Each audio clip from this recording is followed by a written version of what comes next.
Everyone is welcome here, it's time to make new friends. Aquavide Uskaba, fill your Glencairn. Share a dram with the spirit of Edmonton. Slancha!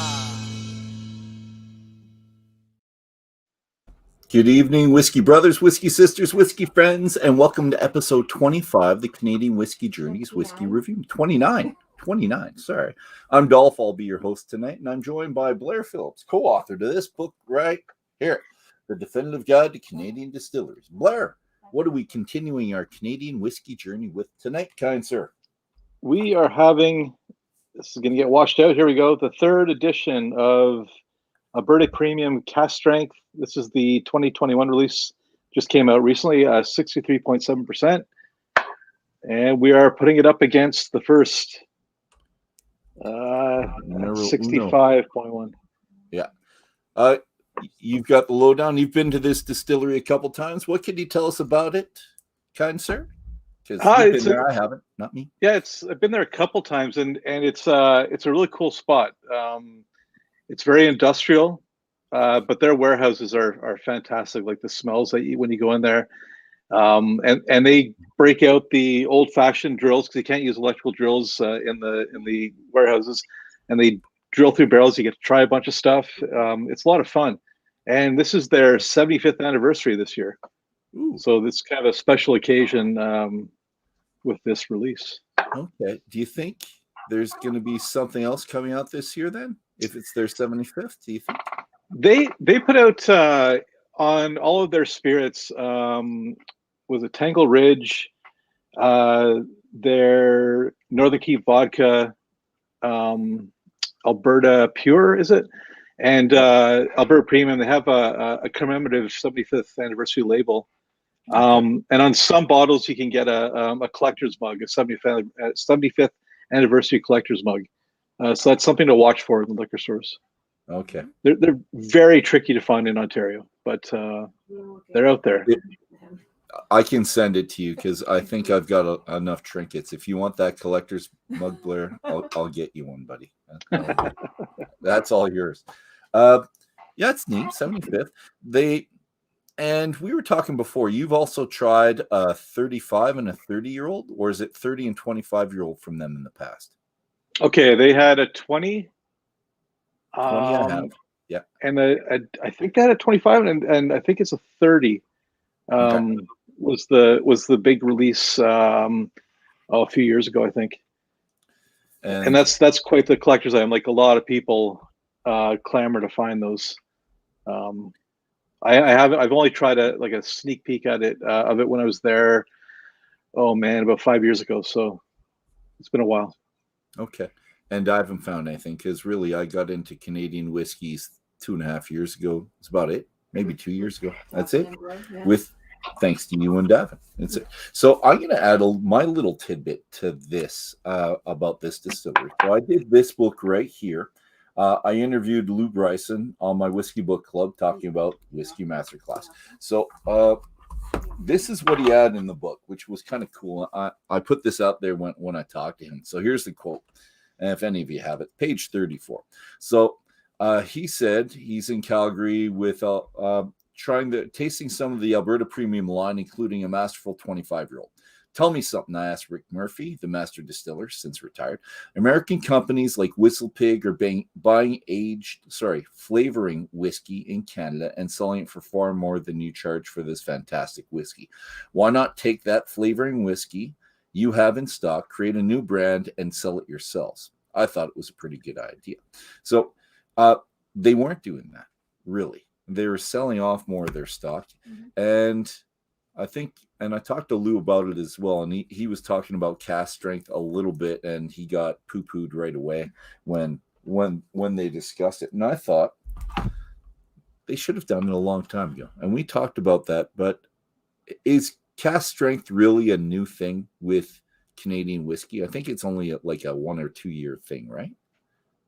Yeah, it's not that popular, and I think that passage is great in that book. It's almost as good as what we wrote about Alberta distillers in our book, The Definitive Guide to Canadian Distilleries. No, it's all right here. But Yeah, so I guess it is the 25-year-old I'm thinking of. There we go. There you go. And that's on page 113, the Alberta Distillers Limited. But yours talks about the history of it. So. I know. It's funny that Lou's talking about the 25, and that's probably the whiskey I'm thinking of, is that 25-year-old whiskey, which is quite spectacular. But that's the truth. They bring in $6 million in rye grain a year to operate the stills 24/7, and because there's such a high demand for this whiskey, they just have a huge customer base to buy it and to bottle it. And why not? Make the money when you can make the money, and they're doing well with it. And it is industrial. It's a business. They do very, very well. 100% rye. Everything they do 100% rye at that distillery? No, they distill other grains, okay. But it's famous for their rye whiskey, obviously. All right, let's nose this. And in comparison to number 1 to number 3, and let's just a quick lowdown. Number 1 is 65.1%.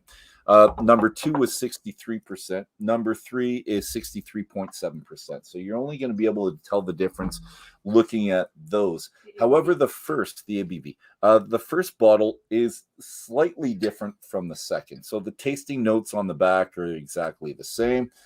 It's just they added a little bit more information on this one than they did here. They have Alberta Distillers Limited, Calgary, Alberta on this one, which they didn't before. This says Canadian rye whiskey. Cask strength rye. This one says for the new one, cask strength rye whiskey.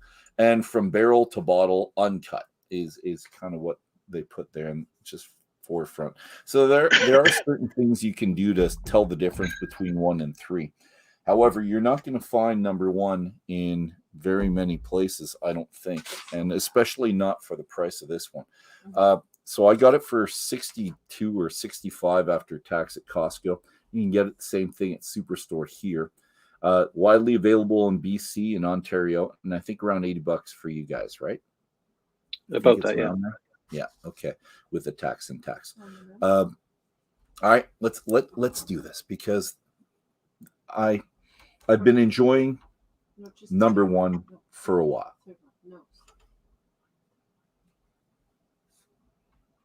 I find that they're pretty damn close right now.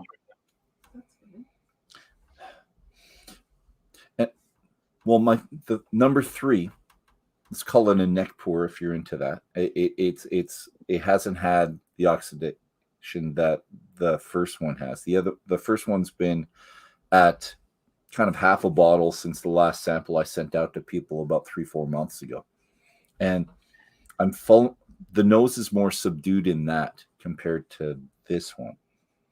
Yeah, are your bottles that you poured this from similar? No, well, kind of. I'm pouring out of I'm a giant, so I have this full-size bottle that's really massive. Hands. And then and that's the real time. But I find that the 2019 release, we'll call it, number 1, it's definitely got a lot more of that rye spiciness to it, in my opinion. And I find this one, the new edition, has a little bit more of a sweeter component, as you mentioned before we got on. Yeah, and on the palate, surely. On the nose, I find it a little bit sweeter, but the palate was the big one for me. And they both have a depth to them, but there's a little bit of a, I don't know, almost like a brightness to the this year's edition. And I'm thinking the same thing, but it just might be because doesn't have the oxidation, and it's less in ABV, but it's fresher. I don't know. I'm enjoying them both. Wood on both. I'm getting leather, and I said this, I think the first time we reviewed number 1 was leather. So leather's coming to mind again for the first. And I don't know if the third one's more fruity. I would say it is a bit more fruity. Maybe that's where I'm going. I think definitely this is fruitier. The 2019 is the scales are tipping more towards like that spicy clove nutmeg kind of thing. I'm going to do that. I remember having a hard time trying to figure out the spice as well last time. But Well, it's But yeah, I'm what going do to you go do with there? It's a blend of number. spices, and what's the point of trying to rip them apart?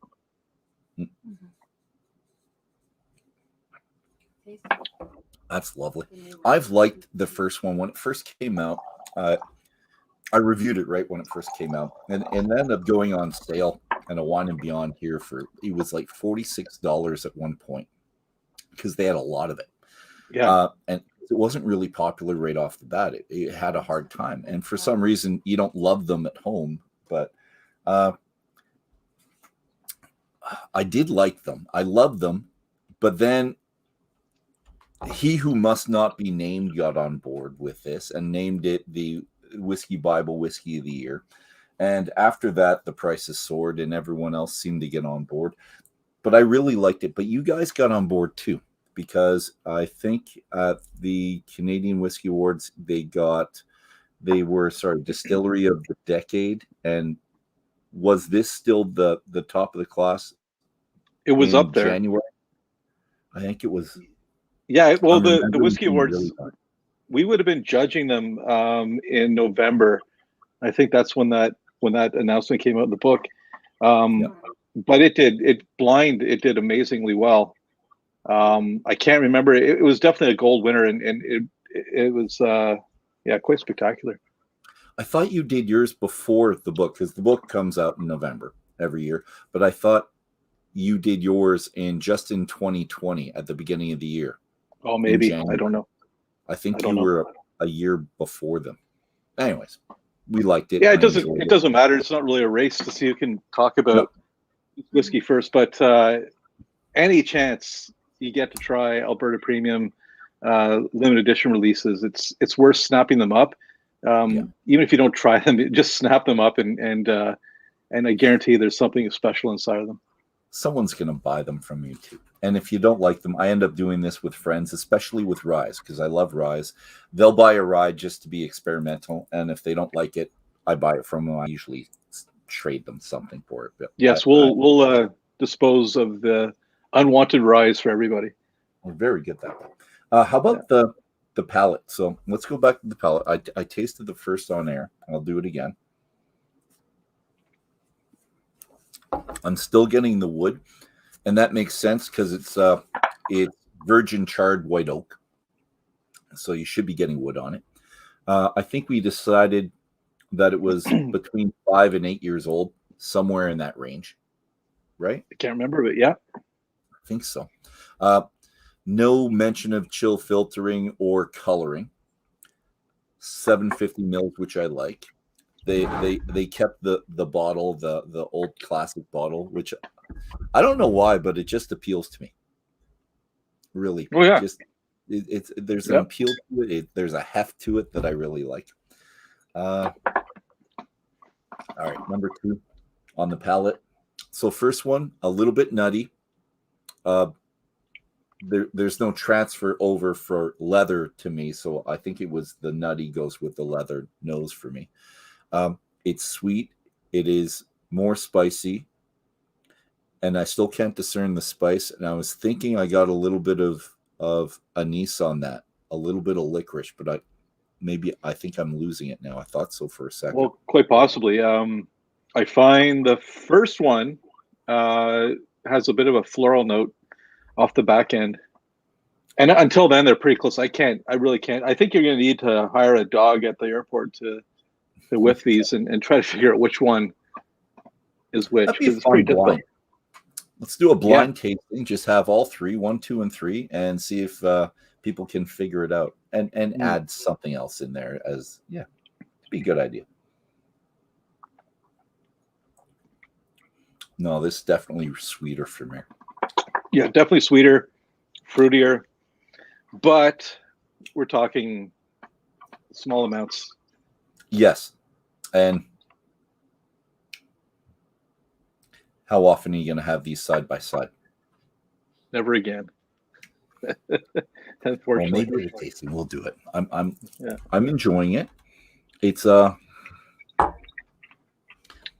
you think of the fruit? I'm thinking like some type of red fruit or some like field berry type thing. Right now I'm getting tons of like orange zest kind of stuff.